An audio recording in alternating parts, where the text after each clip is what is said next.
And when I watched them pull out this metal tub of filth, just this metal tub of stink, I thought about it.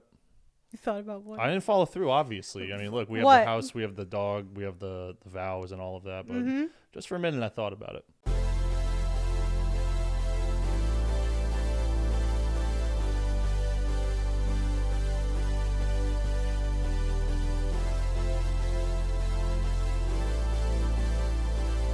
Backdoors and Blindside starts now. Yeah, like you're a little turned on as they're killing you. Oh, man. Not a bad way to die. I think that's how everyone dies, is the Grim Reaper comes for you.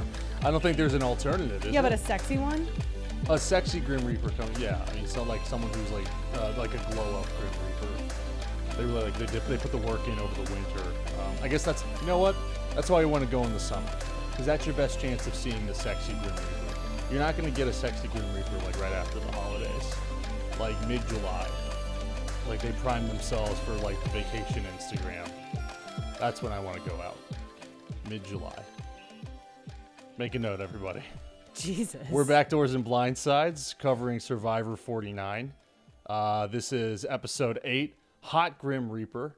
And we are, I think, officially at the halfway point, because we're down to 10 cast members at the start of this episode, 9 on the way out.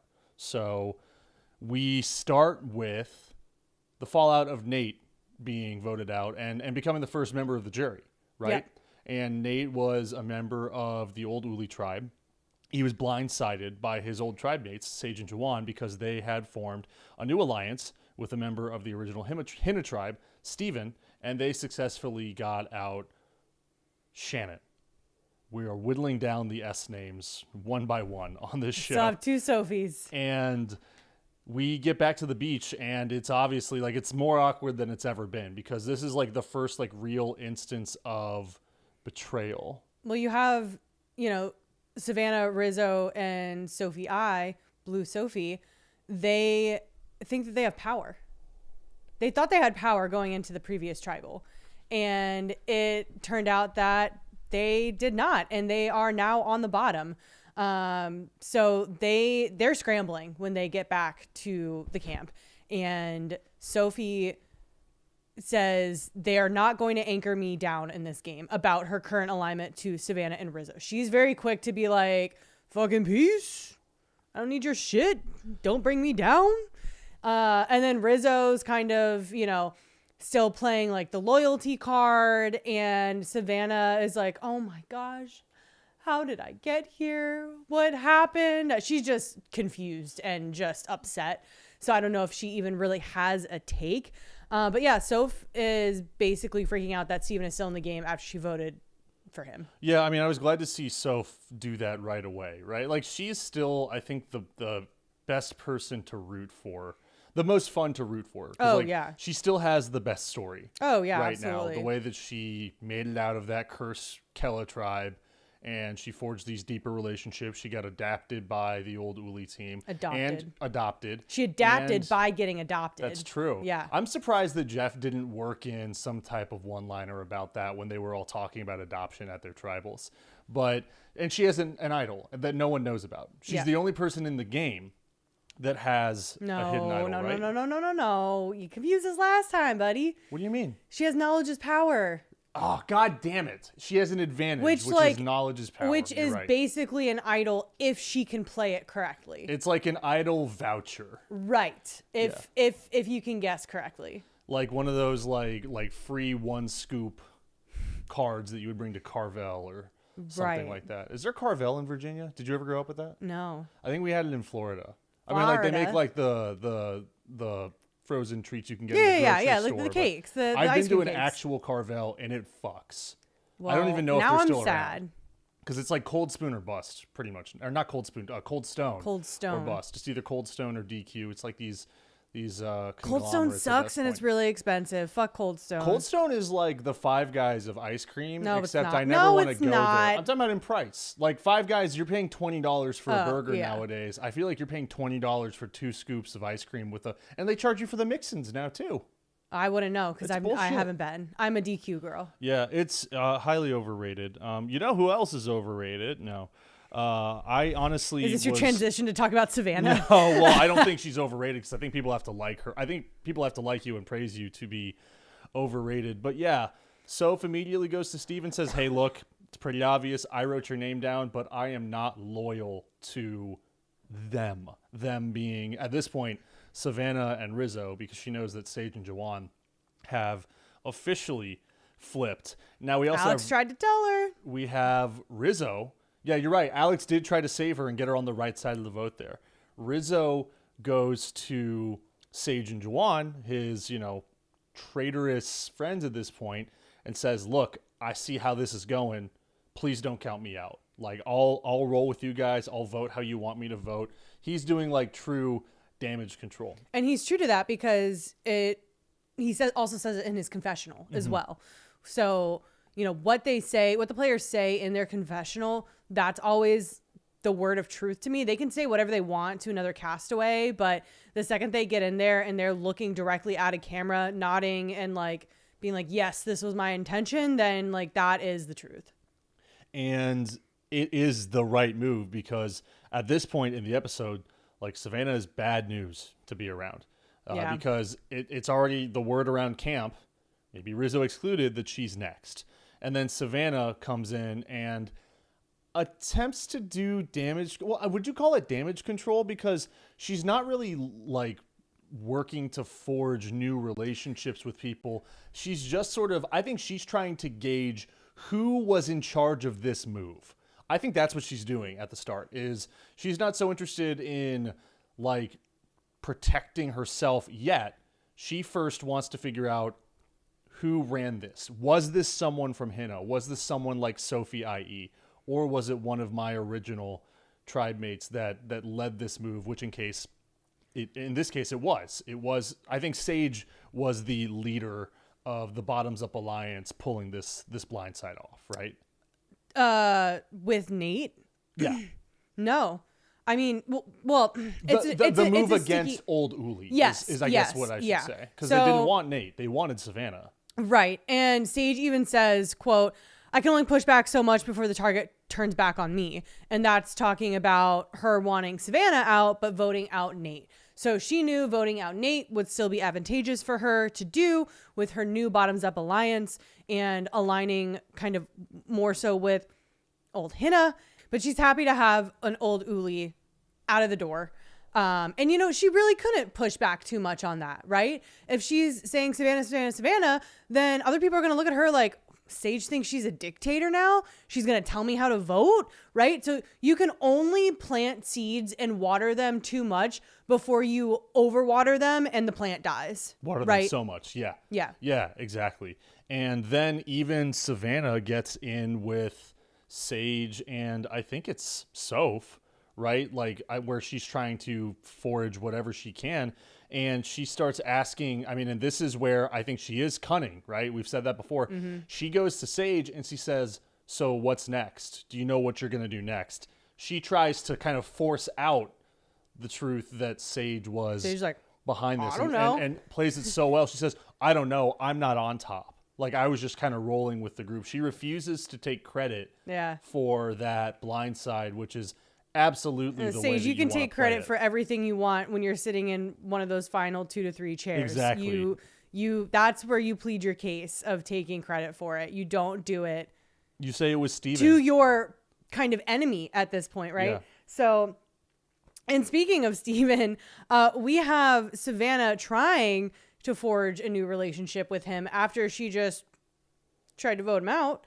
And one of the most impactful ways to form a bond with someone is to overshare and trauma dump on them unprompted. Talk all about yourself. Right. Talk all about yourself. 2, trauma dump a story. And 3, hold your audience captive to make, them empathetic and listen to you, what you have to say. So we get some context in the confessional, kind of edited throughout her telling all of this to Steven. But basically it's like, I am on the bottom here at camp. I feel like I'm on the outs. No one wants anything to do with me.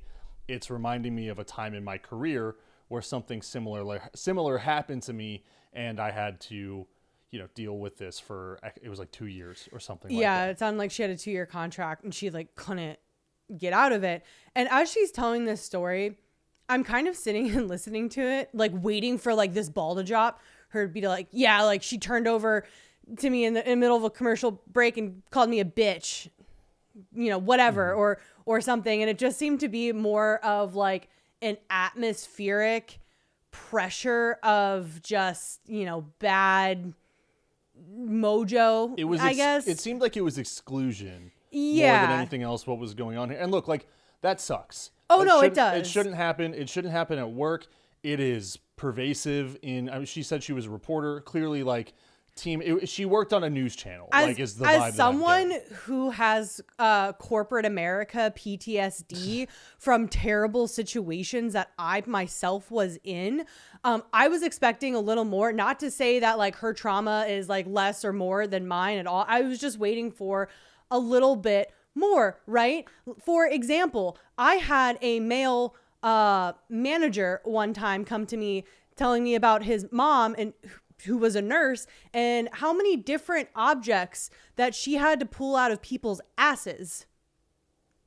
And this was your male manager. This was my telling you male this. manager. How old when were you? I was like fucking like, I don't know, 20 years old. Yeah. I don't know about that one, dude. Yeah.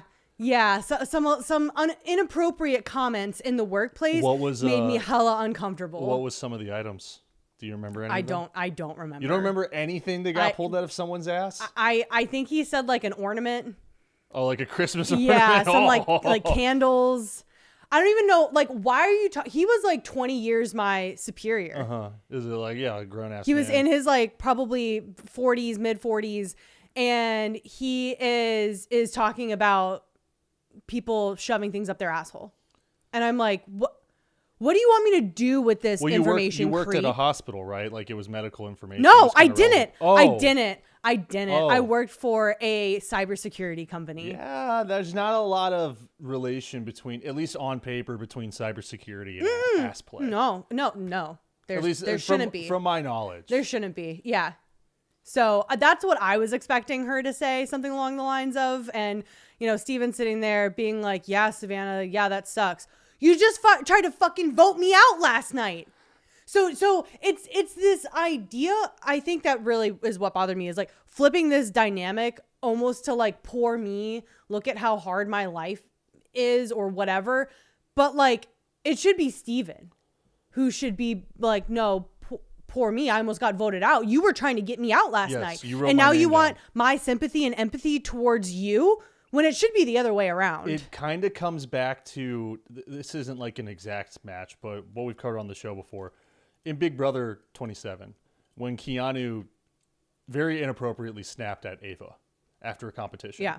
And she clapped back and put him in his place. And then he went to her afterwards and he started crying, saying, I did that. Like basically kind of like a feel bad for me in this situation, which was not the way to handle that. No. Because you did something wrong. No, the person who had the thing done wrongly to them should not be the person consoling the aggressor. Well, and Steven kind of, he never really gets there. He's listening and he's nodding. I don't think he buys it. No, But again, like this does show, I think Savannah's smart. I think she made the wrong choice to bring this to Steven, but I think that there's still intent behind choosing Steven. She looks at Steven as being one of the, if not the main person behind this decision, right? Like she knows it was probably Sage. It was probably Steven. I don't think she gives Juwan as much credit as he deserves, but those are maybe Sophie, i.e., those types of the more vocal players, the people that you've seen, form deeper relationship amongst people.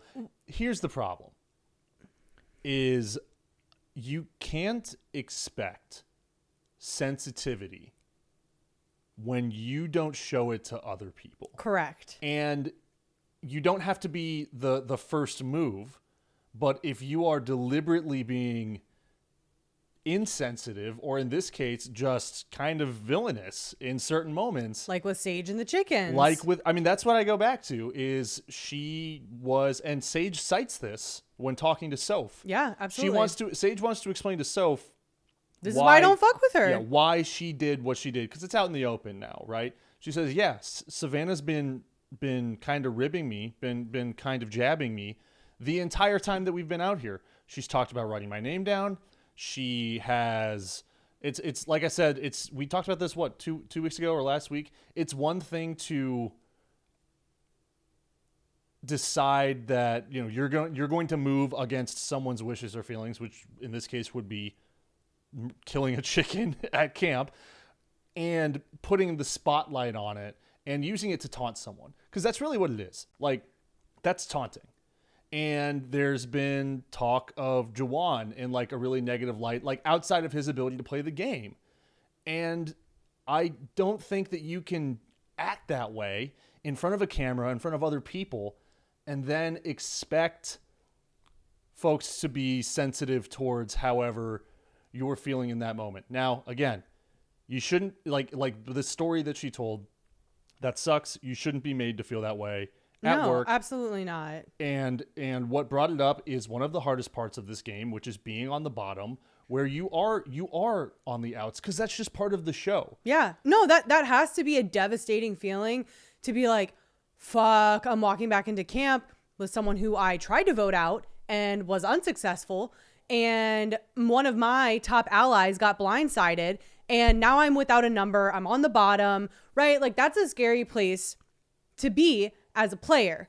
But again, like, I think it would have made it better if she was going to anybody else in the tribe except for Steven. Like, bro, you just wrote his name down.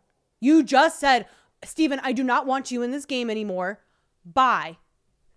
Here's my vote. Bye, Steven. So I'm like, do not go to him and ask for his sympathy, because now you feel left out, just like you did before at work. She should go to Soph and be like, Soph, you're closer with some of these people than I am. What do we do? You need to give her, and that's the thing is, I don't think she can let go of wanting to be the one to make the decisions for her group, the main character energy. She should go to Soph and say, Soph, I need you to work this. I need you to massage this for me. Like, you got to go take care of me, because otherwise I think I'm next. Well, Soph's on the bottom too. She's technically on the bottom, yes, but she has her tie to Alex. Yeah. Right? That's something. That's one more tie than Savannah has right now. That's one more tie than Rizzo has right now. And so there's a couple ways that you could try to save yourself, or at least, do damage control without, and I'm not going to say that this was crocodile tears, because it did seem earnest in her confessional as well. But I do think there's time and place. Well, I think it enrages me even further that Savannah says that she's mad that Sage is painting herself as a victim. I'm like, bitch, that's what you're doing right there with Steven. What are you talking about? Yeah. You're like, Steven, I'm sad. I feel left out. And Steven's over here like, bitch, you would have voted me out with your posse if you had the opportunity. Well, and you tried. Are you a victim in Survivor when you're just someone that people want out of the game? I don't think that makes you a victim. I think it makes you a threat. It makes you a threat, or it just makes you're on the losing side of the game at the moment. I don't think that that's a victim situation. You're a victim when someone is coming for you on a personal level. Right. And there's not an instance. Coughed Jake with Nicole and Annie earlier in the season. That was different, shoes. right? Yeah. And that's where I would say, Nicole was a victim there. Yeah. Annie was a victim mean-spirited. there. I don't think that she can pull off the idea of being a victim in this situation. As far as I can tell, there are no victims currently in the state of Survivor. Well, I mean, I feel like Sophie was, and then she was able to rise from the ashes like the phoenix she is to kind of, reignite Sure. these Well, relationships, right? She was a victim at the hands of the survivor gods. Right. I mean, they were punishing her. Not any particular person. Well, and that's the thing is, like, we're just into, like, the next day. There's no, like, punishment. There's no, like, Savannah, you can't have this coconut. At least that's not what we're seeing. I think you're right. I think it is trying to use this personal experience as leverage. I'm sorry. I'm just thinking about them being like, no, Savannah, you cannot have our coconuts. I mean, how great would that be? I'm just picturing like Jawan hoarding like all these coconuts being like, no, you can't have any, Savannah. Voted the wrong way last night. And it seems like everyone's willing to talk to her about what happened. So, yeah, I think it's using this personal experience in the wrong context, wrong time. I still hate her. But Savannah. listen, I think for Survivor as a production, you hating Savannah is a good thing. Well, that's pretty fucking obvious with the way that they set up this immunity challenge. Because listen, one thing that we haven't had in New Era Survivor a lot of is the capital V villain. A villain is old school. A villain is Russell Hands. A villain is Corinne. A villain is, someone who, some people even say Rupert's a villain for taking everyone's shoes and throwing it in the ocean, whatever. So the fact that we do have a villain in this season of Survivor, I think is something to, in a way, root for in a weird way. Well, that's why they weren't going to let her go home. No. Because they need, and like, you're right, there does need to be some fire. There needs to be some friction, some conflict. Because, and it has been sort of an underwhelming, like Nate's exit was a little underwhelming. Yeah, it was, because we barely saw him throughout the entire episode. Inconsequential option. So what they do instead is they give her as much power as they possibly can without making it completely obvious. Well, I don't think I would like Sage as much as I do if she didn't have Shannon and Savannah as a foil. She had adversaries, yeah. Yeah, exactly. Yeah, I mean, you need, that's right, like, you need someone for your hero to fight. So it makes sense to keep her in the show. That doesn't mean that I don't still hate her, though. Okay. I want to make that very clear. I just wanted to throw it out there. Good. I mean, and it's way easier to cover on the podcast as well. Like, it's if we just keep talking about everyone that we like and what they're doing well, that's not interesting. So I get why Jeff / production decides to, I'm not going to say rig, but really put this immunity challenge in favor of someone like Savannah with their position in the game is what I'll say. And we actually, after like post-tribal, we have Jawan saying he wants the spotlight on Savannah. And that is to a different tune than what he was saying before tribal. Before tribal, he wanted Rizzo out. And him and Sage were at a divide. And then the other Hina was like, no, we're going to do Nate. Basically. And so I think if Jawan would have gotten on the Savannah train with Sage before tribal, they could have aligned and brought that to Steven. And then Steven could have been like, okay, cool. Like, they could have told Steven, hey, they're writing your name down tonight. We have to get out Savannah. It's her idea. Right? Yeah, that would make sense. So for me, like with Jawan saying that, it was a little too late. And I was like, Sage tried to tell you. And all you were blinded by was Rizzo because he had not an idol. Listen, if you disband the Rizzo and Savannah alliance, Rizzo has nowhere to go. No, he has no other allies. And that was supposed to be the whole plan here, was to split them up somehow. Right. And that's we even did not do that's that. what the vision was, yeah, from the beginning. Do you I go back to the last episode. Mm-hmm. Nate's name kind of comes out of nowhere. And it's Sophie, IE, and Christina talking, who we have not seen in charge of decisions 7 episodes into the show. Mm-hmm. Do you think it was slipped in an off-camera moment? You guys aren't voting Savannah tonight. you guys are voting Nate. Well, see, We're doing it again. This happens every. We're 2 for 2. We're production covering conspiracists. I like this stuff though. I like speculating the inside baseball. Well, listen, show running the part thing of is that it is not simply we throw these people on a beach, we make them run some competitions, and we just film the fallout. That's not how any of this works. That's not how any of this. Again, if you want to go back to, you know, our Big Brother conspiracy, there is a level of, you know, manipulation that happens from the production as a third party to these castaways. So, for example, they may have not done that, but they could have been in a confessional with, you know, Sophie independently or Christina independently, be like, well, so like, what do you think about Nate? And just drill them about Nate and ask them all these questions and, you know, kind of play up Nate as this bigger participant in a lot of ways. And then that gets them thinking, oh shit, why was production asking me all of that?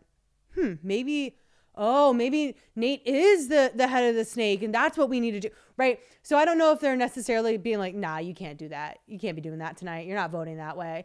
But I think just as much as the players are planting seeds with each other, production is also planting seeds with the players. Speaking of Christina, we also have her just like randomly finding a straight up idol, right? Because MC played it the night prior. She did not need to do it. Again, I never fault someone for playing an idol, especially when you don't know how the votes are going to go. It is the first post-merge vote. You don't want to be the first to go. She played the idol. That means naturally that the idol goes back into the game, hidden on the beach or in the jungle somewhere.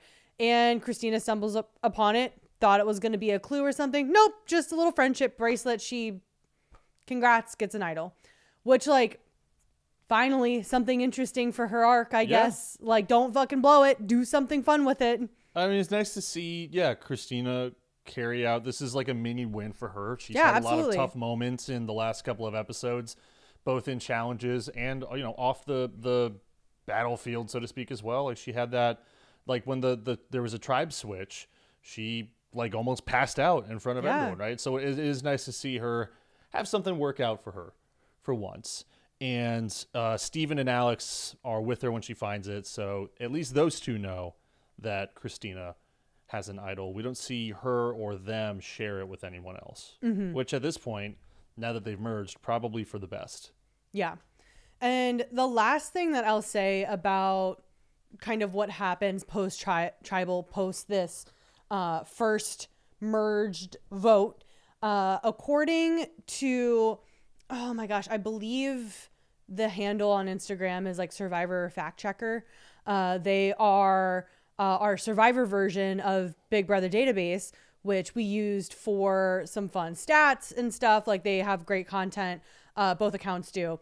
And the account put together the person that runs the account. I would hope so. Yeah. Put together a list of all the other winners of Survivor from 1 through 48 and how they voted on the first merge vote. Interesting. Of the 48 winners of Survivor, 40 of those individuals voted correctly on the first merge vote, meaning that the 8 others did not vote for the right person. That is a huge metric. When you say voting for the right person, meaning they were on the right side, the majority side of the vote. Yes. So the person they voted for at the first merge vote went home. So 40 of those people placed their vote correctly for the first boot at merge. That's an overwhelming majority. It is. So statistically, if we look at that, that is not a good stat for Sophie, Rizzo, and Savannah, because they voted on the wrong side. That's really interesting. I would love to go into like those 8 and see if there were any like outstanding factors, you know, like maybe they had an idol or they had an advantage or something like that at a certain point in the game. So it's Survivor Fact Checker on Instagram. I believe so. Yeah. Okay, cool. Yeah, give them a follow because we'll probably be citing them on the show, much like we did with Big Brother Database. Which shout out Big Brother Database. I think they consume all of our product, which is cool. Yeah. So, and we also get from this episode very, very briefly, nothing really big except Sophie, i.e., painting. We get the tribe name and the beginnings of the tribe flag. Lawatu. is that officially announced, or do they just flash it across the screen? Because I missed it. That's what I mean. It was like that. It was so Yeah. quick. They just barely mentioned it and moved right along. So, And you've said before that sometimes there's like a fun narrative behind choosing that tribe name, and we get nothing here well, there's online lore about the tribe name. about this tribe name. About this tribe name Okay, specifically. So the way it goes down is that the merged tribe comes together and they discuss. It's up to the castaways themselves to decide on their tribe name. It is not something that Survivor hands down to them. It's their new merged identity that they get to create themselves. However, it has to go through production. Production has to okay it. So there have been tribes in the past where production's like, not good. We're not doing that name. Not good. Last season, they nixed all of their names. They had it was like the seventh or eighth name, and I'll get into that one specifically in a second. But Survivor production approved Lawatu, and Blue Sophie with an I, Soph, she took to Twitter and she let us know why it's named Lawatu. And she says it actually means, quote, strongest woman in the village in Fijian. I lied and said it meant family, so they'd go along with it. I love strong women in Survivor. Oh, wow. So she takes credit for the name? She takes credit That's for cool. the name. And I thought that was hilarious. People were all up in arms about this online. I'm like, shut the fuck up. Why? Because Because woke? women. Women and woke? Yeah, women and woke. I was like, shut the fuck up. It's hilarious. People have done way worse in the past with naming their tribe. Well, that's a move, by the way. Like, you pulled one over on everyone else in the game by basically naming the tribe after yourself. Yeah, well, Google Translate says it's ocean, so I'm not really sure. Strongest woman in the ocean? Who would just that be? ocean. Like Ariel? Oh, it just means ocean. Is what you mean. Oh, okay. Yeah. Oh, you thought like village versus ocean? Yeah, that's how you're going. So, like, strongest woman in the ocean. I'm like, yeah, it's Ariel. Yeah, it would be Ariel. But yeah, we have a bunch of other seasons that did something similar to this. So there is a legacy and history of some Survivor greats naming their tribes like stupid things and lying to the tribe saying it's something else. So from season 26, we have the merged tribe name Enel Adam. And that was Malcolm's season. Represent, huge crush on Malcolm. He convinced the tribe of this, and it's actually his mother's name spelled backwards. His mom's name is Madeline. Oh, right on. He wanted to name cool. the tribe after his mom. Yeah, very sweet. And then season 16, we had Eric, another Survivor legend. He tricked everyone into thinking that Dabu was the merged tribe name, thinking that it was the Micronesian word for good. I think he just invented it. There's not even any meeting. No, he's just bullshitting. And then season 22, we have the merged tribe Merlanio. I think I'm pronouncing that correctly. Doesn't matter because I'm more of a Cab Salve guy. Yeah. It's the name of a stuffed animal belonging to Boston Rob's wife, Amber, who also was a Survivor great. She won. And it was just an inside joke between the two of them. And he convinced his tribe to name it that. Okay. And what's it called? Merlanio. Merlanio? Yeah, it's very close to his last name, actually. So I'm surprised they believed that. And then season 48, the last season, it's Nui Nai, which was named after milk. That's just the word for milk? They had 5 other milk-related names, but production shot them down. Wait, were they trying to fool everyone with that, or was this like a group consensus that we wanted to name the tribe Milk? Well, you had, remember it was Joe and, oh my gosh, other big bro dog. The stuntman? Yeah. Oh, fuck, what was his name? Oh my God. Was it Matt? I can't. You beats me, dude. But I know who you're talking about. I'm totally blanking on his name right now. The stuntman. The stuntman who his girlfriend was gonna leave him if he didn't win Survivor. He was like the first or second into jury. Yeah. In that game. And they bonded over how much milk that they drink in a day, something crazy like a gallon, which like, oh my God, that's gross. I go through about a half gallon in like a week and a half, and it is only consumed with coffee. Yeah, a gallon of milk in a day. It wasn't that like a YouTube fucking challenge? You had to drink like a jug of milk and everyone was just puking everywhere? I don't. That's right. You don't know like 2010 YouTube. I didn't have good internet growing up. I had my dad who would, spend hours outside in the summer humidity, heat, mowing the lawn, whatever, for hours. And he would come inside, drenched in sweat. And instead of, a boomer would probably just pop open a Yangalang and have a cold ice beer or something. No, this man goes to the cabinet, gets a glass, fills it to the brim with ice, and pours milk over it, slams it, and has probably like 4 of those. That's psycho behavior. Yeah, it's not great. Ice and milk is disgusting, right? Yeah, no. I've seen other people do that, and it's disgusting. No, you the only time ice goes with milk is when you blend it, and it's now a milkshake.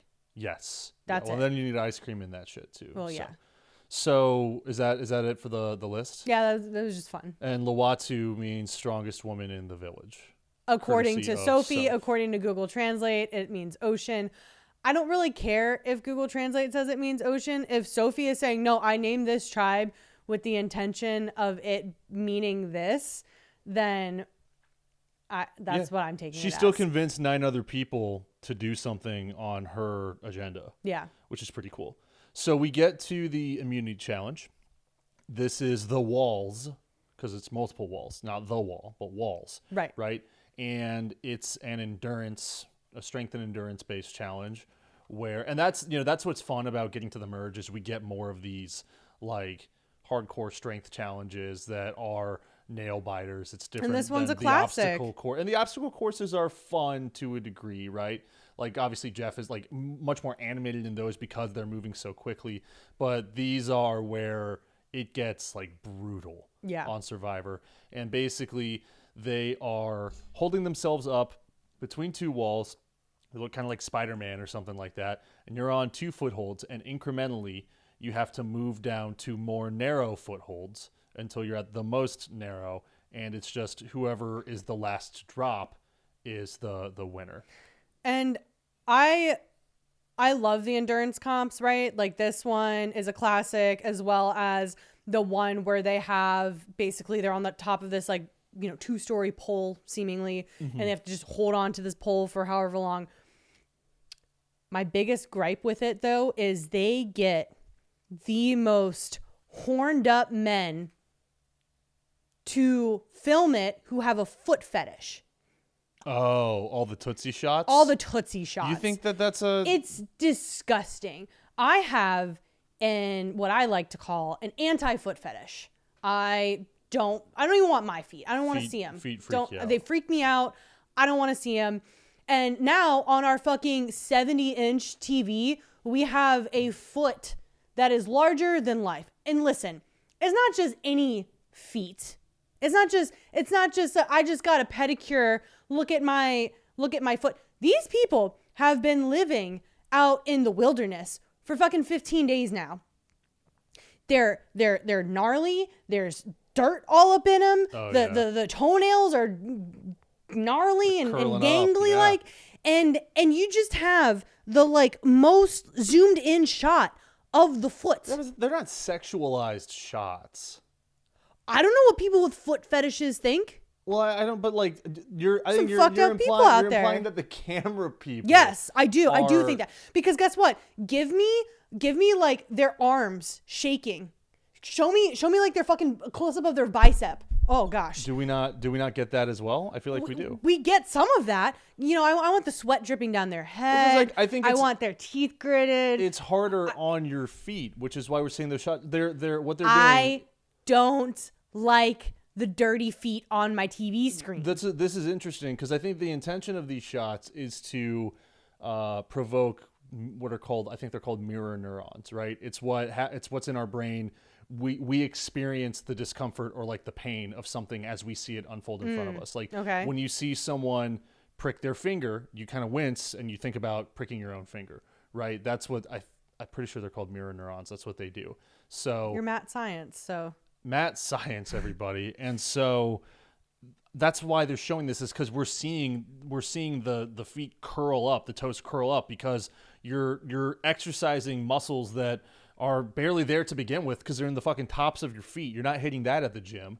And I mean, that's what I'm feeling when I'm watching this, is I'm thinking about, I don't know, any instance where I'm trying to put all of my weight, all of my force into one very tiny part of my body, which in this case would be like the outer edge of your feet. Okay, but I don't need a fucking microscopic view of someone's pinky toenail barely hanging on and dirt caked underneath of it. I don't need that. That's like the 4K. It's not necessarily the shot. We just have a good TV. Yeah, but I still don't need. Give me some distance. Like, you're literally putting a foot right in my fucking face, okay. Survivor. I don't want it. I don't want the feet. I don't want it. Get it out of my TV. Step back a few feet. That's fine. If you're showing like knee down, but it's like up on in there. You don't like the extreme close up of bare feet, dirty feet. Yeah. Is it like, what's the worst thing about it? Name the one worst thing. Is it the dirt and the grime? Is it the ugly like pose, you know, like the contracting muscles?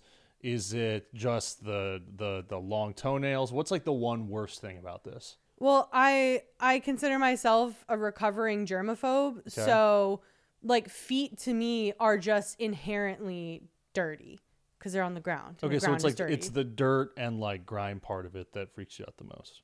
Sure. Like me with like chocolate on hands. Yeah, you have a weird chocolate. It's the most disgusting thing that I can think of is chocolate on someone's bare hands. It makes me shiver.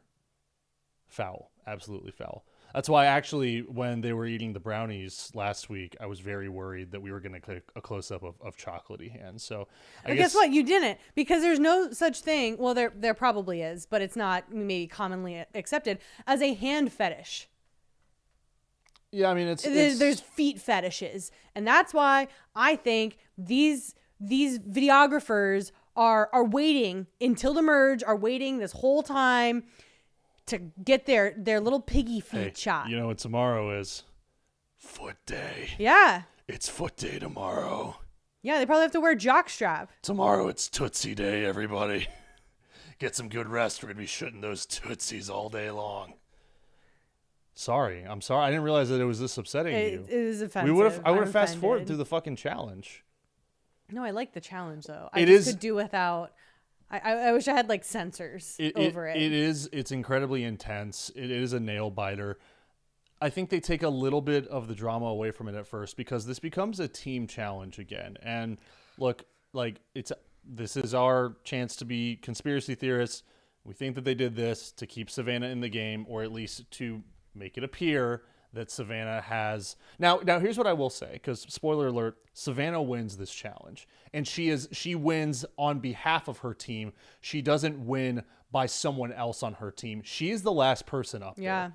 So if it was a purely individual immunity challenge, she still would have won, which means that they were not betting on her winning as an individual, and they wanted to, I would say, increase the odds by putting them on teams. But what we do is we do split up the tribe into two teams by random draw. We have Sage, Jawan, MC, Sophie with an E, and Rizzo on the blue team. And we have Savannah, Soph, Alex, Steven, and Christina as a team together on the yellow team. It's important to note that the winning group, whatever is the last person standing, they win immunity for their entire group, which is huge. And they also don't go to tribal that night, And on top of that, they get a reward of deli meat and bread, deli sandwiches. I think he said it was build your own deli sandwiches. So our actual like greatest listener, our friend Caitlin, texted me. I guess they were watching live, and our other greatest listener, her husband, Alex. I hope they're okay with us using their names, but apparently they announce, with pride that the reward is deli meat, make your own sandwiches, and Alex says, "Oh, that's like some recession shit if I've ever heard it." CBS losing their budget for the reward food. I mean, dude, they couldn't even assemble them for them. It was fucking Applebee's last season, and that shit might cost as much as a pound of prosciutto at the deli counter. That's true. So, amazing stuff. And then, of course, the losing team has to go to tribal, and that's all they say at this point. No, and the winner of the group gets an additional advantage. Unsure what that is, but they get it.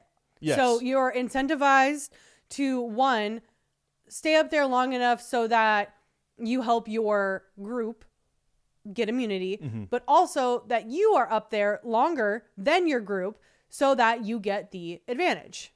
Which is huge. And I'm just going to say it's a lot of power on one person. It's too much going on here. Too much is happening.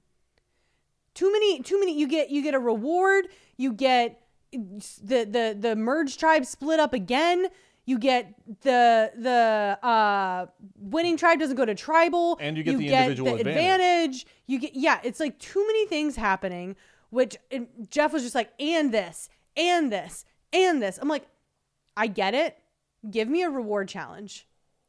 And then give me an immunity challenge. Like, do it like they did last week. Split it into two different things. Let's fill that 90-minute broadcast slot, right? It's not hard. Or maybe don't admit that there's an additional advantage for the winning tribe or the winning group, and fucking wrap up a little piece of paper, a little piece of parchment, and shove it in with the French fries. And whoever finds this little advantage gets the advantage in the, reward meal. That's how it's been done before. It has been, That's amazing. Yeah, and it's fun. It's really fun, because someone like sees the thing and they're like, "Oh fuck, that's an advantage.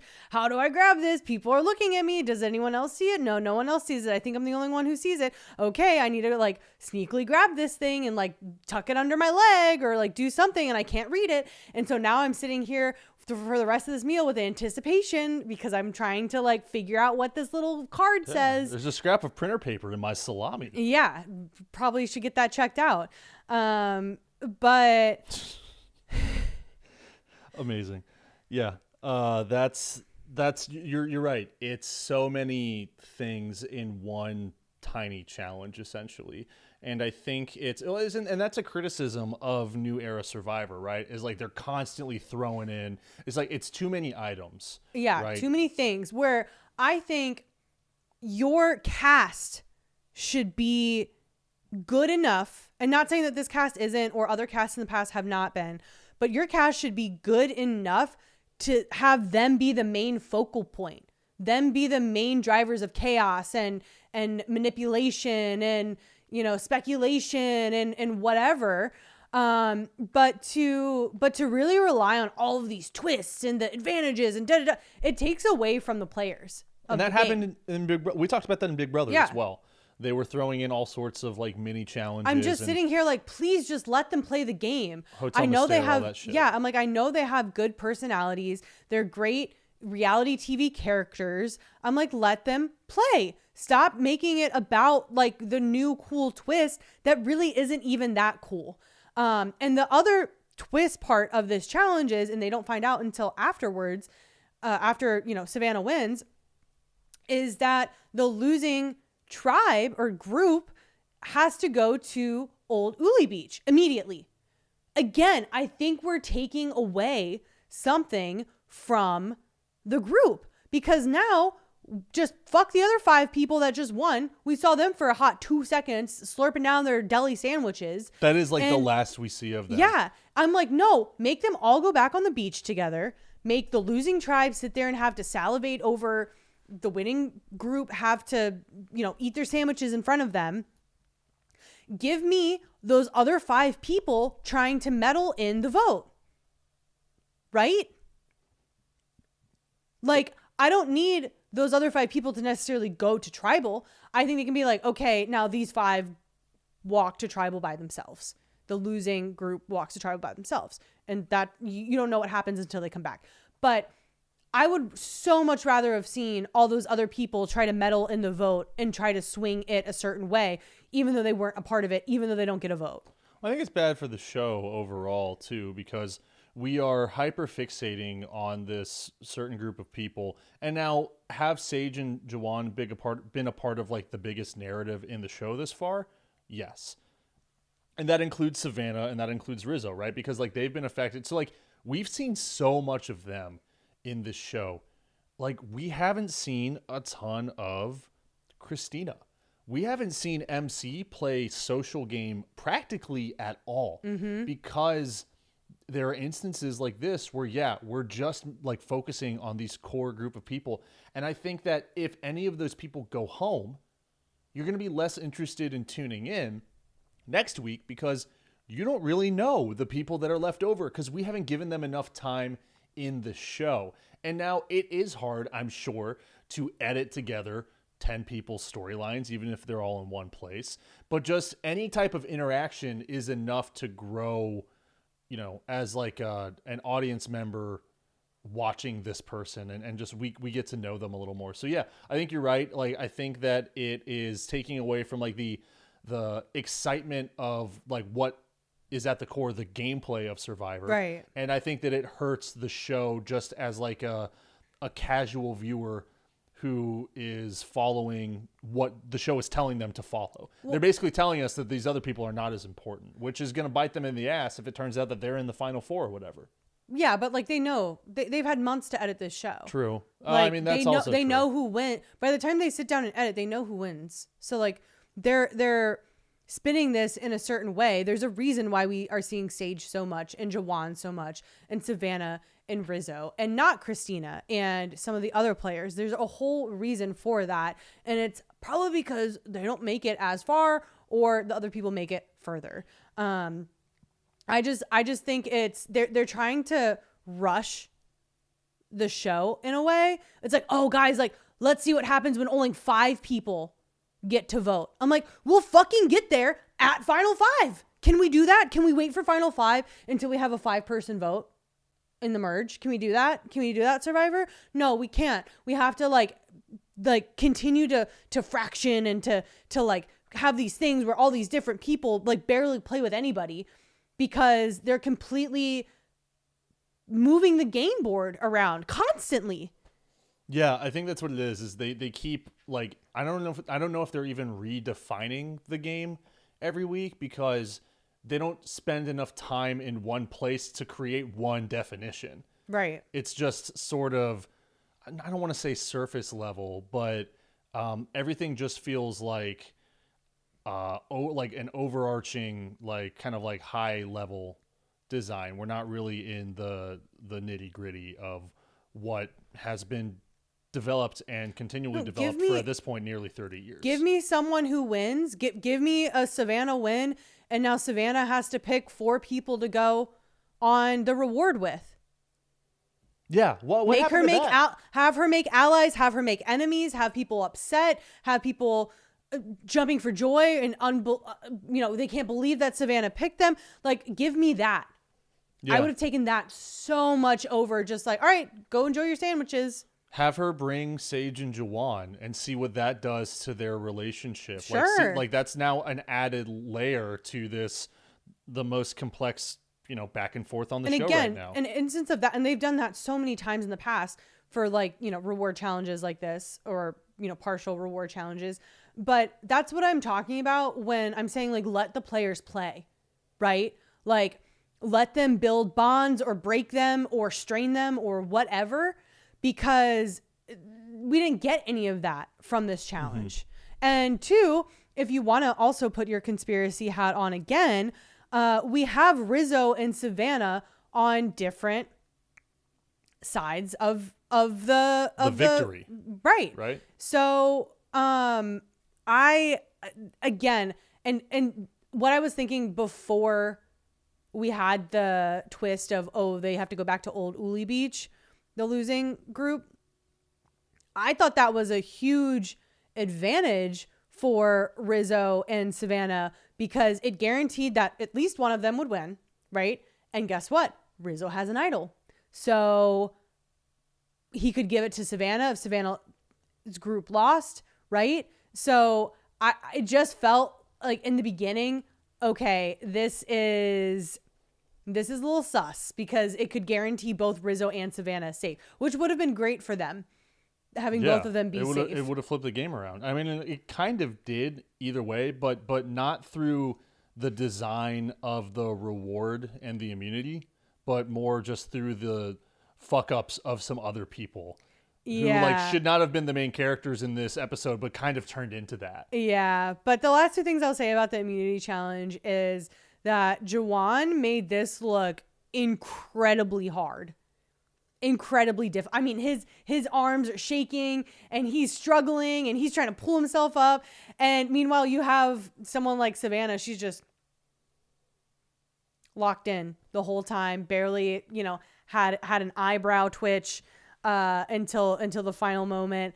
And then you have MC dropping super early. Mm-hmm. When I saw that, the way the teams were stacked up, I was like, oh, if I'm put on a team with MC and told the winner of this gets to go eat sandwiches, I'm like, I'm eating sandwiches today because I'm standing next to MC and she's on my team. You're already putting that sandwich together in your head. Yeah. Piece by piece. Exactly. Yeah. And I was truly shocked that she dropped as early as she did with how much of just a competitor and physical beast she's been in some of these past challenges. Yeah. Well, and it turns into a showdown between Savannah and Sophie with an E, which is really, I mean, it's surprising or just interesting because she's the one that pulled out individual immunity last week. Right. Huge threat if you don't win. Well, huge threat after this tribal if you do win. But yeah, you're in the running for another immunity after you just won one. But we talked last episode about when do you start resenting Jeff? This moment would definitely be on my list because you're up there with your nasty little feet on, a quarter of an inch foothold. You're sweating. It's hot as hell. Your arms hurt. Your shoulders hurt. Your back hurts. Everything hurts. You're just trying to brace yourself and keep yourself up. And then you have Jeff up. Megan's over there. She's shaking a little bit. Oh, good recovery. Oh, now it's Savannah. Oh, Savannah doesn't look like she's moving an inch.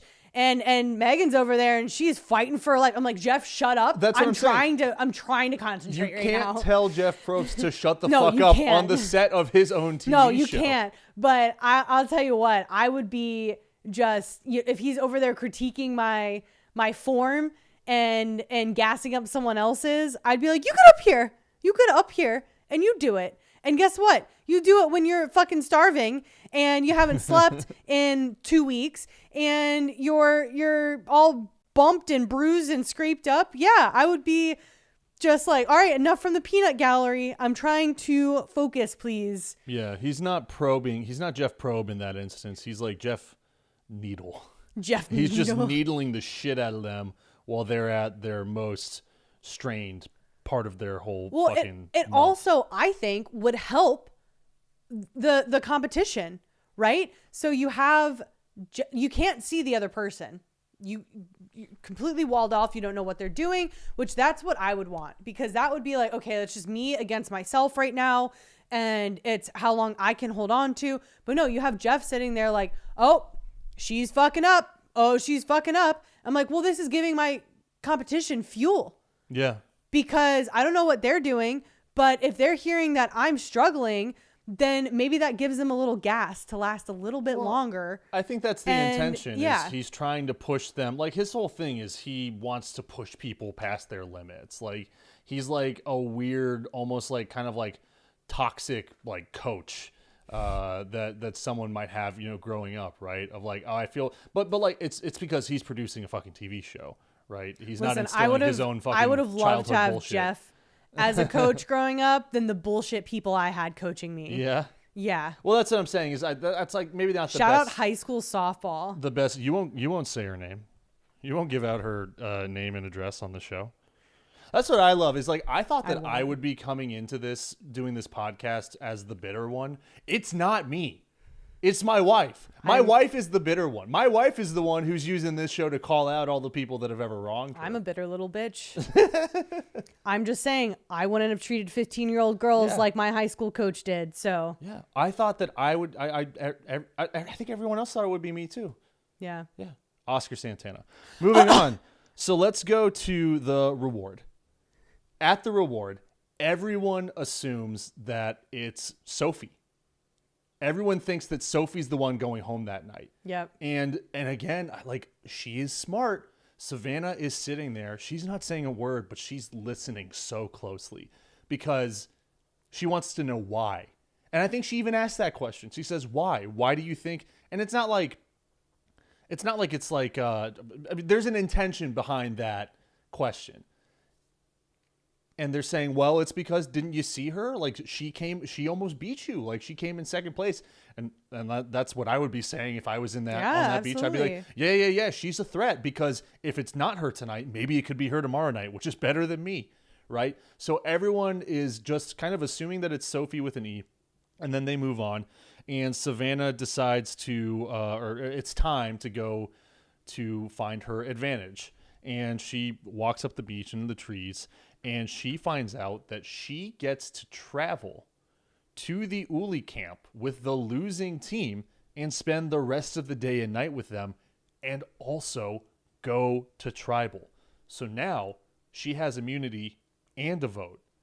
And she has the opportunity to pocket that vote, not use it tonight, and keep it for another tribal. I think she's been given the most powerful advantage in the game thus far. Yes. Yeah, absolutely. Because no one will suspect that she has an extra vote. There's not anything that would make me think as a fellow castaway that Savannah was able to pocket that vote tonight, right? The advantage just stops at you get to go vote in tribal and have a say and manipulate and interject yourself over there, right? So she lands on the beach and everyone's like, oh, fuck, why is she here? And we get her kind of freaking out with Rizzo a little bit, but that's it. Yeah. Again, you're going to give us this twist, right? You're going to spend all this time teeing up this twist, Survivor production, and then we're going to get maybe 30 seconds of her talking to Rizzo. Yeah, that was the weird part is I thought that it was going to, we're kind of led to believe that it's going to shake up the whole rest of the episode, It really evening. doesn't. And she doesn't really seem to be a part, and I guess it's because everyone keeps leaving her to go have their conversations, which is pretty funny. And it's like, yeah, like, what can she do? It's not like she can chase after all 5 of them at once, and she has immunity, so, like, she doesn't need to be included. Like, people don't want her in those conversations. Yeah, but she's still a vote. Yeah. To them. And that's, you know what? That's the interesting part is that no one talks to her about, hey, what do you want to do? Like, not like giving her the control, but persuading her to vote a different way. And I guess it's because the original plan is to do Rizzo unanimously. And so no one wants to clue Savannah into what is supposed to be the only focus of this tribal, which even with Savannah, they still have the numbers to do Rizzo or at the very least flush out his idol. Right. So I don't know why we're not taking her aside and trying to figure out or at least lie to her. And I'm sure there was some, takes of that got left on the cutting room floor. But I was just surprised that, yeah, they teed up this whole, Savannah's going to the beach. And then we see her for like 2 seconds. I'm like, what are we doing? Then show me her meddling. Show me her having these conversations. But really, we have this mastermind, if you will, that Sophie is trying to be. Sophie, i.e. Yellow Sophie, Henna Sophie, She's losing playing Sophie. hard. She goes to Sage and Juwan. She says, hey guys, so tell Rizzo it's me tonight.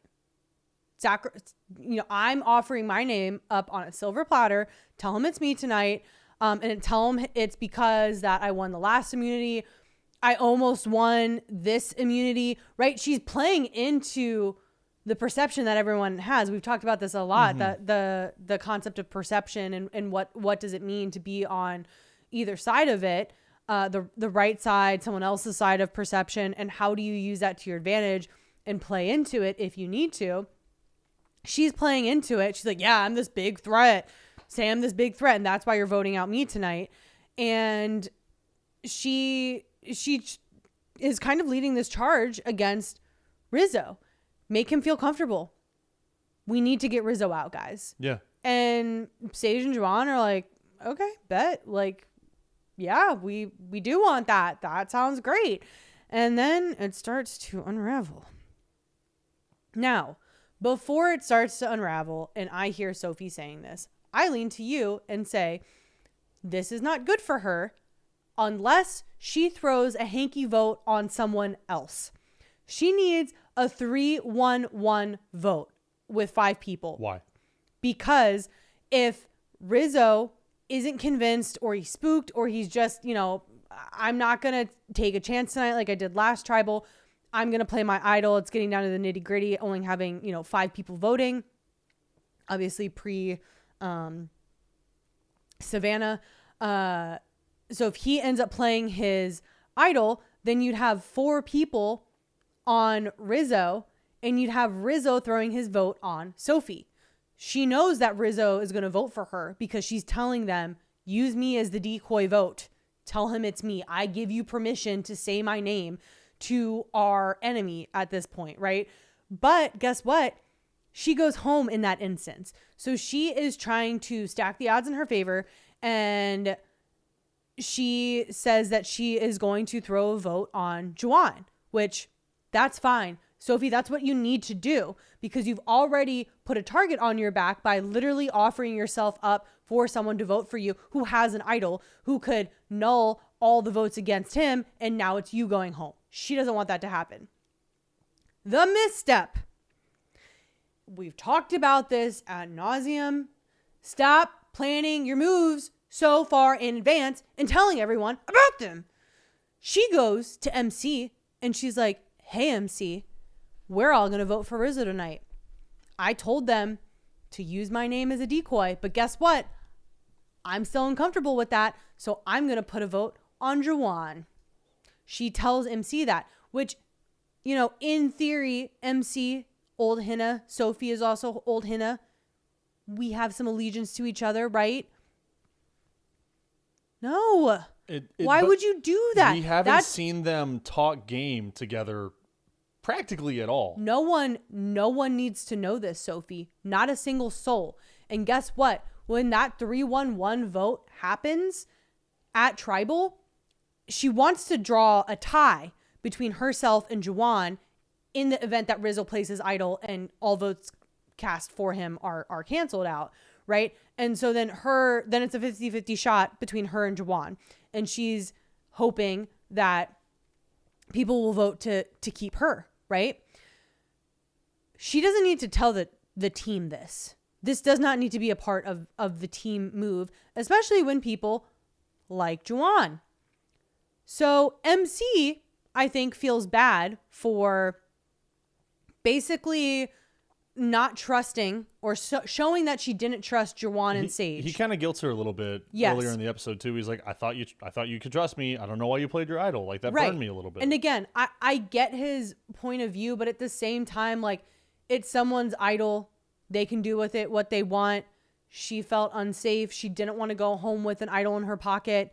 It was the first merge vote. You don't want to be the first person out at merge. I get it. Play it. Now you didn't get any votes, so womp womp. You didn't really matter. And I'm sure as hell, I'm sure as hell convinced that MC would have loved to have had her idol this time around. Hindsight's 2020. I know. Oh, you know that she's so pissed at herself for panic playing her I mean, idol. if she got at least one vote in the last tribal, she could be like, oh, well, like, I didn't know. And like, someone did vote for me. It's so because that was, it was her first tribal. And I think that she was freaking out that she was one of four or five people, actually less. I think it was one of 3 or 4 people who had never been to tribal at that point on the show. I don't know if we touched on that last episode, but I think that's why she panic played. Right. Yeah. She doesn't know she doesn't know what happened. She's sitting here in a room full of veterans, so to speak, who have been to X amount of tribals, especially, Sophie and Alex, who have done it before. Because she doesn't know how people vote together. And that's an advantage of having gone to tribal, is you see how people vote together. Absolutely. And so Sophie goes to MC and blabs about her plan. Again, why do you have to do this? No one needs to know this. MC knowing does nothing for this. No, explain yourself later after tribal when your ass is safe.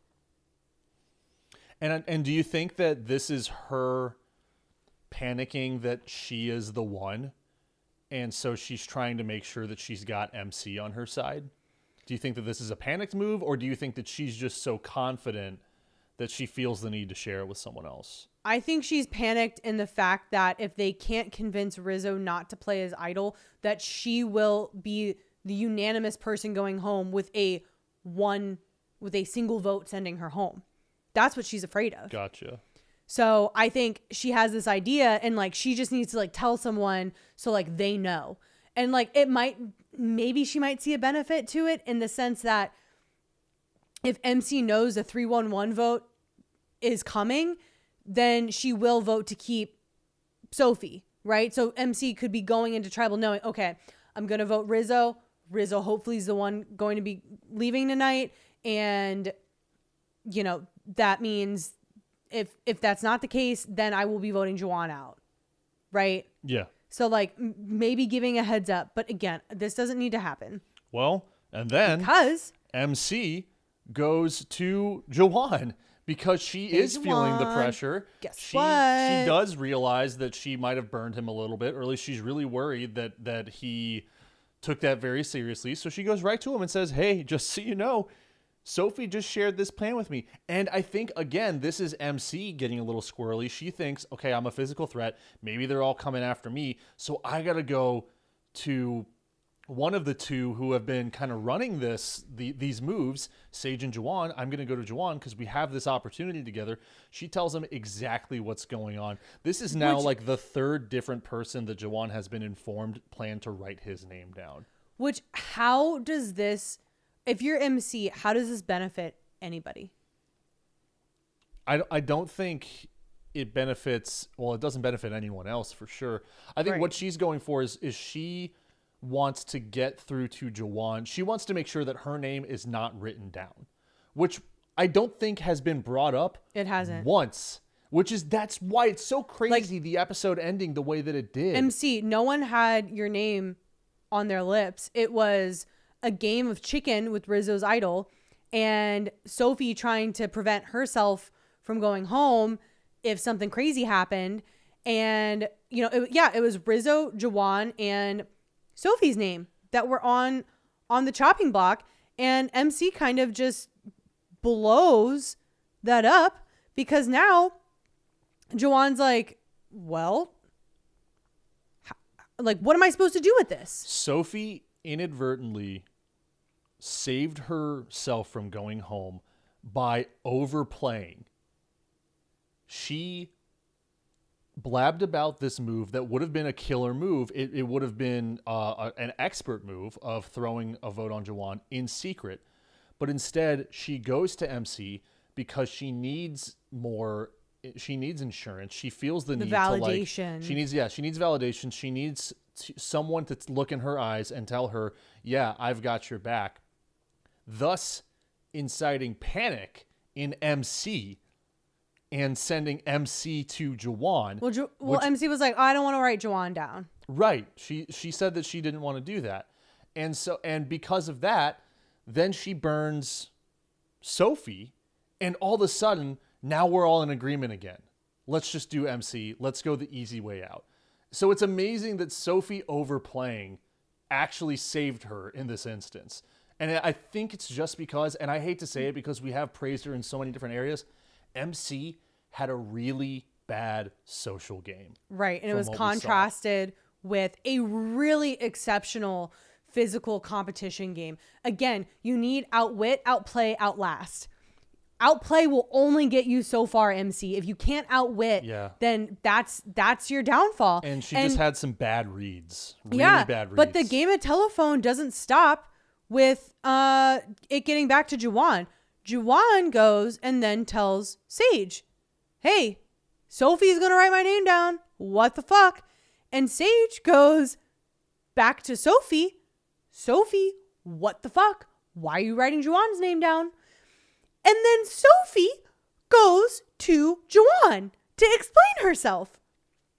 Well, I think at that point she does see the opportunity to, okay, now hang on, like I have a chance here to save myself, over explain things once again, and then we can spin this onto this is where MC becomes a target in Sophie's eyes. Because Juwan and Sage weren't even thinking about MC in this instance. Maybe Rizzo was, but Rizzo also, as far as he knows, he isn't being written down at all, and they thought that he was the main target going in, right? So this is where Sophie has a chance to slide in and now spin it on MC. Now my trust is broken with MC. I don't want anything to do with her. She violated my confidence with her. I don't know how she's going to vote. She may not vote with us. Right, exactly. Creating, mistrust between them. And then meanwhile, Savannah is twiddling her thumbs, taking a big old aqua dump in the ocean from all of her deli meat that she ate. Yeah. Nowhere to be found. That's what's so, again, like she's not a part of any of these conversations. No. Completely inconsequential to the whole night. So she basically was just given an extra vote, and she didn't really have to participate in anything else. Right. And the votes were read in a certain way where maybe there is another vote in that urn, and Jeff didn't pull it out to read it.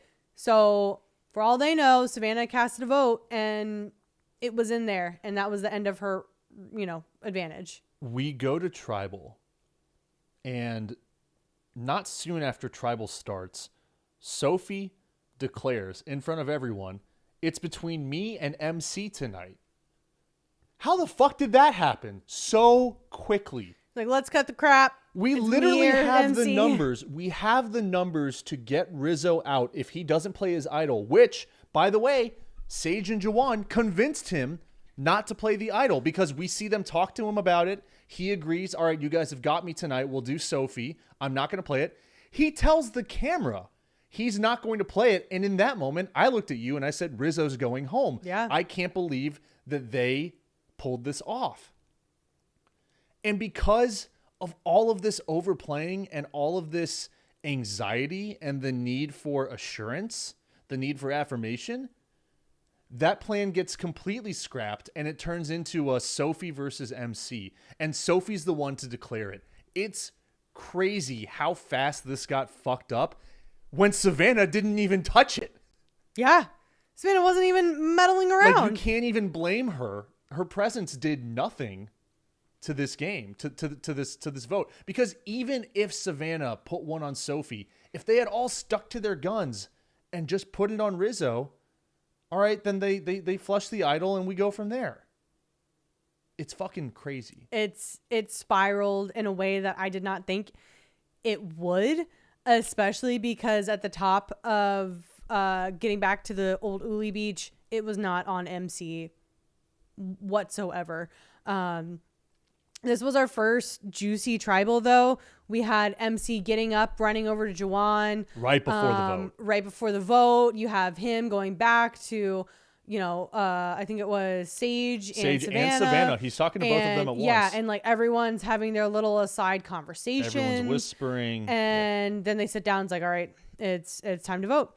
Now, when they're doing this, what I think she's saying is, because this is after Sophie has announced it's between me and MC tonight.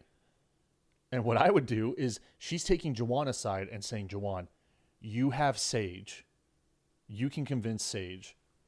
Rizzo thinks he's completely safe. He's not going to play his idol because we just talked for an hour or however long we've been here about how it's me versus Sophie.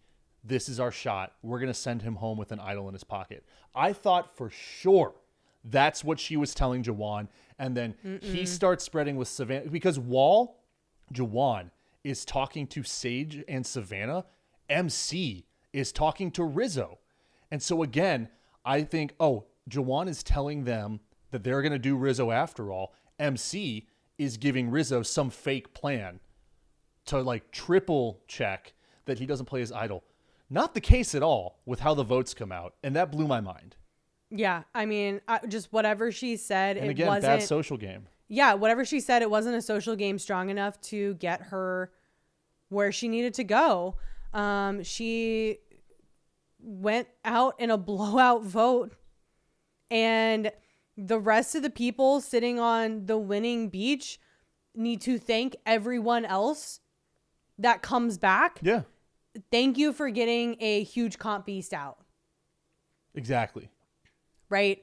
Like I loved rooting for MC. It was fun to root for her in all of these challenges, but yeah, it was tough watching her spiral in this last episode. And I think this benefits the rest of the entire group because she was a top contender for any immunity win going forward. Oh, absolutely. But I just think it shows like she wasn't right for, I don't think she was right for Survivor. Well, I did see that she started watching Survivor for the first time ever less than like a year ago. That makes sense. Yeah. Because look at the only 2 times that she's gone to Tribal this whole season. I think huge missteps both times. I believe I saw she said she started watching the fall season of 2024 in October, and then she applied in December, and then now she's on the beach in April. That's pretty sick. Yeah, no, that's a crazy, for the first time fan, like that's crazy. But like you see her lack of Survivor knowledge come into play At the because forefront. of that. Yeah. Yes, absolutely. I would love to see her on TV. Like, put her in the challenge. Would love to see her on the challenge. That makes so much sense. Yeah. Put her in the Big Brother house. That could be cool too. I like that there's some sharing of cast there. Just put her on another show because she's fun to watch compete. I really liked what she had to say to the camera too. Mm-hmm. Like, I wish we got more of that. I wish we got more of her and Steven. Because I thought that alliance was going to go deep. I was like, oh, they're playing up this dynamic duo between the two of them. And then we didn't really talk about it anymore. And then Bottoms Up Alliance became the priority. But basically what we have is we have, at the end of this vote, we have Sage, Jawan, and Steven. What I thought was the most powerful trio in the game. Not the case anymore, because I do think it will be Rizzo, Savannah, and Sophie, because they have 2 advantages. You have an extra vote and you have an idol. That's a pretty powerful trio right there. Yeah. Mm-hmm. Yeah. I mean, that's. Yep. The game has flipped and you had Sophie with an eye just get a full belly from the last advantage. Yeah. So she's filled with deli meats. She's ready to compete. And yeah, they have 2 idols. So I think it maybe turns into a battle of trio versus trio.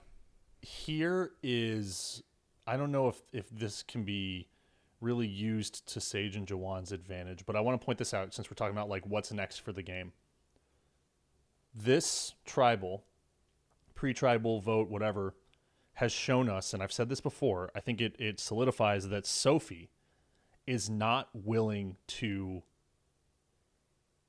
bend to something that she doesn't want to do. Which one? Sophie with an E. This is now like the 3rd time that she has pushed back on what is a majority vote and a vote that has nothing to do with her. So I'm not sure what she's going for. I mean, obviously, like, she's playing hard. Well, right now we have 9 people left in the game.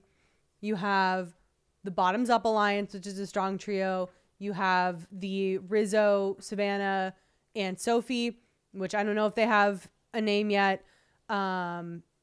They're a powerful trio. So it kind of leaves 3 oddballs out in the middle, which is Sophie IE and Christina and Alex. Where do they fall? Exactly. And where Sophie falls is going to be the most interesting because again, like she keeps pushing back against others' decisions, against others' pitches. Now this was a little more unique because it was her ass on the line, but she pushed back against Savannah last week. She said, "Let's do Yeah, Nate," right? I'm curious because I'm sure we'll see why. We'll see what her grand plan But is. don't I want to know forget- why she's telling people no. Don't forget that Sage came to Sophie, i.e., and says, "Hey, you're going to be the first to go. You're going to be the first to go. Everyone's throwing your name out, just giving you a heads up." So Sage planted her seed there with Sophie. So I think Sophie goes on with the Bottoms Up Alliance with Steven, her old Hina tribe mate. Mm-hmm.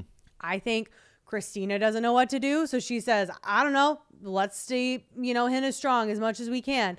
She goes with them.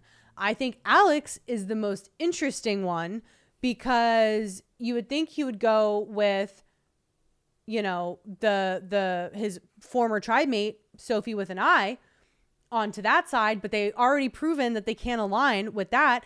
And he's going to keep voting with the people that he just voted out with Nate, right? And he's part of the group that burned Savannah, and she has become the villain of the camp. So, you may not want to get too close with her, right? Right. You want to be on the team that's fighting her. So right now, I still see it as a 6-3 situation, which Savannah's extra vote, if those 6 people can continue to vote with each other, Savannah's extra vote doesn't mean shit. Unless Rizzo plays an idol for himself, Soph, or Savannah, and that's the person that all the other players put their chips on, and now they're fucked, and now they just pulled some big crazy blindside off against that other side. Now it's Savannah is the sole person responsible for whoever would go home in that situation, which would be an incredible resume move come finale night Sure. if she is in front of the jury. Sure, absolutely. So that's one way that this game could play out. I think Jawan and Sage need to further insulate themselves fakely with Rizzo and Savannah, right? Hey guys, we all voted together. We just got MC out. Mm-hmm. Look, I'm not against you, Rizzo. I'm not against you, Jawan. I'm not against you, Sage. Savannah, we couldn't be against you, but you were witness to us not turning on each other this time around. It was just a Nate thing last time. So, we can move forward together. So I think if they're able to interject themselves back and kind of play double agents a little bit, they can know. I mean, I would be shocked if Savannah tells anyone else aside from Rizzo and Sophie, I guess, that she has an extra vote. I'd be shocked if she told Sage and or Jawan. And I'd be shocked if Rizzo told either of them as well how his idol is going to be played. So they have a lot of work to do to try to build that trust, to know how that move is going to go, to potentially blindside them and use their advantages to their demise, basically. And that's what this all means, right? Is our team, because look, it's no secret, we love Sage. I've come to really like Jawan. I really root for him. We are pro bottoms up. We're pro bottoms up. I don't like Savannah, but You love a Riz God. I love Riz God. Sophie. What all of this means is it's now fucking on. Oh, absolutely. It's on, which is sick. I mean, that's where we want the show to go for the remaining couple of weeks that it's airing. But let's do the 3 pillars before we close it up. I don't know if we've officially announced that title, but that is the case. We launched it on Instagram. So if you want a visual accompaniment or you want a chance to share the show with some people, we have our graphics going up every week on Instagram now of the 3 pillars of Survivor: outwit, outplay, outlast. Let's start. And these were really interesting choices. We had some to debate make. over it, or not necessarily debate, but really thoughtful conversation where we're like, wait, okay, who deserves this award? And I think outwit goes to the Riz God this week. Rizgod. Riz God, baby. And that's because, first of all, he went into a scenario where it seemed he was the clear target, and he had an opportunity to guarantee his safety. Basically, He sat and watched everything go on around him. Capitalized on the chaos. He ultimately, I don't think it was a gamble because it seemed so calculated that he didn't play his idol at Tribal. And so I think that he was the most rock solid of anyone of that group of 5, which to me is outwitting everyone else. Yeah, because that's Everyone's not how... begging for him to play his idol, put it back into the game, Yeah. get that safety net away from Savannah and Rizzo. And he sits with it again in his pocket. he ran the numbers over and over and over again, and he ran all the scenarios, and he realized in that moment... It's not me tonight. Because he realized in that moment when Sophie is saying it's me or MC, that's not a ruse. No. That's not an That's her intentional fighting move. for her life. That's her admitting that it's not Rizzo tonight. Mm-hmm. That's not a question. So he decides to keep his idol, and then you're right. Now it becomes the most powerful trio in the game. Right. So outwit goes to Rizzo, which I Now- think he's gotten outplay in the past, but Yeah. no. So now he's got 2 of the 3. We'll have to keep track of who has won what, and if anyone becomes a Grand Slam winner by the end. Now of it. I'm a little worried for the future for him because I do think he has a little bit, just a little bit of an ego going on. Oh, definitely. A little bit. So I think he might get a little cocky, cocky, you know. I want to limit that for him. I want him to be, you know, a little bit level-headed. But now with Savannah's extra vote, I'm hoping the power doesn't go to his head moving forward. Yeah, we'll see what happens because you're right. It is like now the chance for him to be, because Nate's out, right? Like he is in that group kind of calling the shots alongside Savannah. He's kind of taken Nate's place in that OG Uli group because it was the 2 of them together. Now the Outplay. 3 pillars gets weirder. Yeah. Because outplay. Hear us out. Hear us out. We've decided. Hear us out. Hold up. Outplay does Everyone calm down. go to Sophie IE. Shh, everyone, I know. You're like, how does she get outplay? I think she gets this kind of by accident Yeah. because of the way that the game shook out. Because again, she overplays to a point where we realize, oh, she's going to go home tonight because she's playing too hard, and she's showing that to everyone. But because she overplayed and she got to whatever it may be, cocky, squirrely, divulges that information to MC. MC manages to turn it all back onto her, and she sends herself home. Mm-hmm. So it's Sophie's overplaying that I think it's her overplaying that kept her safe, which to me is kind of an amazing way to outplay everyone. Right. It's this like reverse psychology that ended up happening, whether she intended it or not. But I will also give that to her for being up in that competition for as long. She outplayed the rest of the people in her group, right? The rest of the people were begging Sophie to pull it out so they didn't have to go to Tribal tonight. No, she lost to Savannah, but she did win in amongst her fellow group. So I think this week does go to Sophie IE. And Outlast is the easiest one. It's Savannah. It can't be anyone else. There's no question here because she was absolutely going to be next to go, and she won the whole fucking thing. The group win, I'm going to discount here. It is an individual win for her because she was the last person standing. She wins immunity. She wins an extra vote. She would have been more in as a contender for outplay if she had any influence over what happened at pre-tribal. Yeah, it didn't but look she like didn't, it. which is why we kind of counted her out there. And so those are the 3 pillars of Survivor this week: Rizzo, Sophie, IE, and Savannah. I think Savannah also got a little bit of extra life from that extra vote, which kind of also fueled the outlast. So she not only outlasted this for this episode, but she got a little bit of extra juice to I agree. maybe help her outlast in the future as well. I just had a follow-up thought to what we were talking about earlier before we end the show. About the feet. Sven Lloyd. Okay, that's it.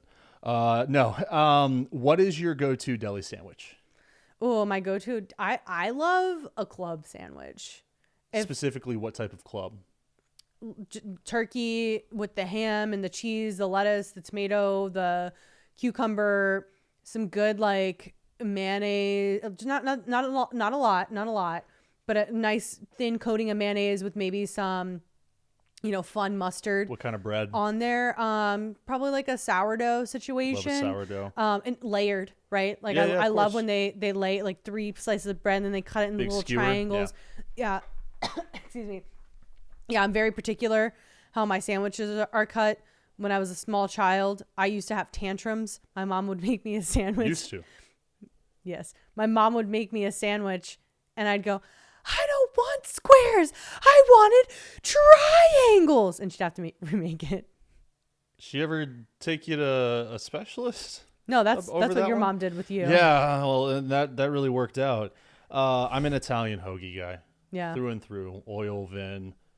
Got to have hot pepper relish on there big too. Big hoagie guy. Yeah. Big hoags. It's one of my favorite things to eat. Period. Although I am a sandwich guy through and You through. love a good sandwich. I think it's my favorite type of thing to eat. What is your go-to order at Subway?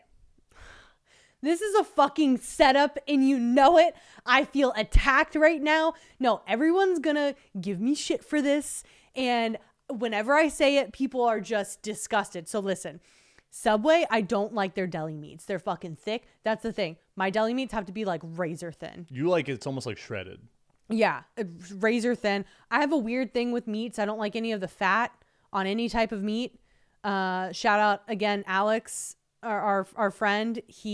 Every time he cooks a chicken, he thinks about me and how I don't like the fatty parts. 'Cause you trim off like anything fatty. It's got to get trimmed off. We don't eat it. So at Subway they have the thick slices, and sometimes it gets marbly, with the fat, and I don't fucking like that. It's not the highest quality. It's fast food. You bite into it, and it kind of like this is. Yeah. They're not they're not your local deli counter. They're fast food. Yeah.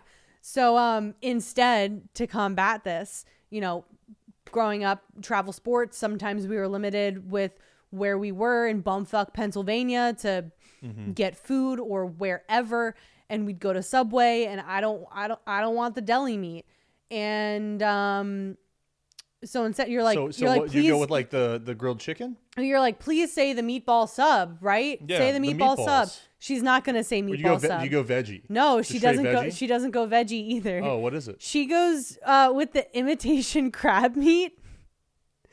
I believe they call that seafood on the menu. Yeah. It's just called seafood. Yeah, and they use, and it doesn't get set out with the rest of the stuff. No. It's under the counter. They have to like pull it out for the psychos who ask for it.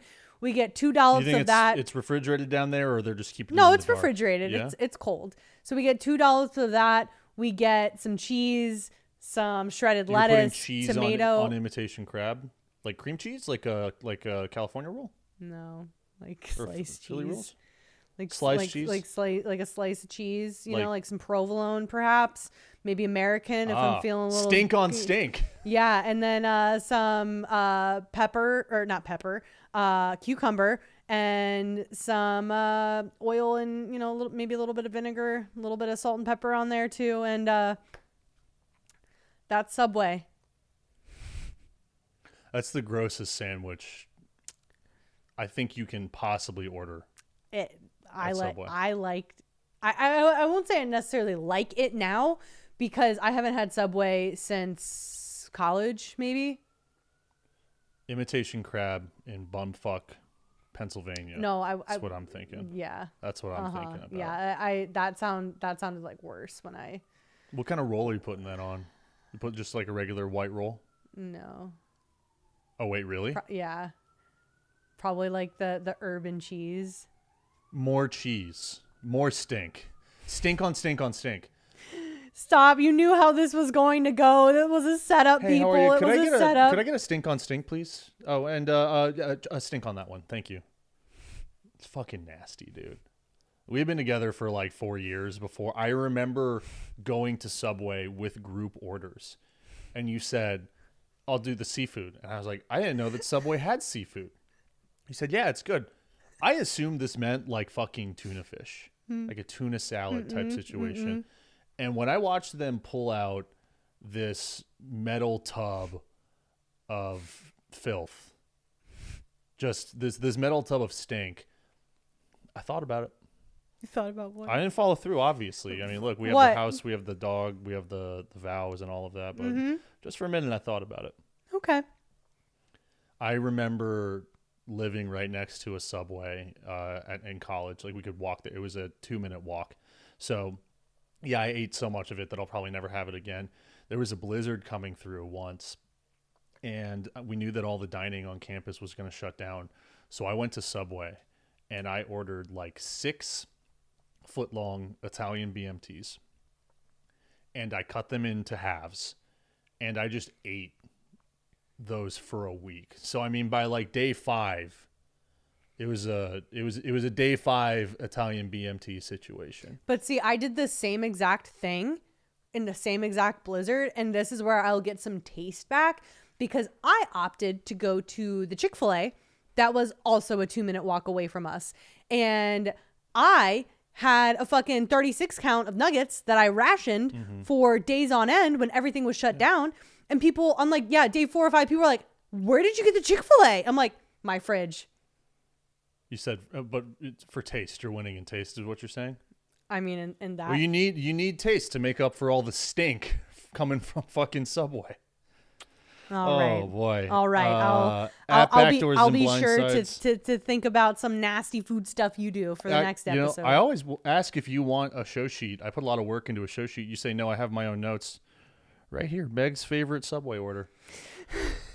Follow us on Instagram and Threads at Backdoors and Blindsides, X at Backdoor Podcast, and all of our video content is up on YouTube, full-length video episodes, reels, shorts, forward them along. That's how we grow the show.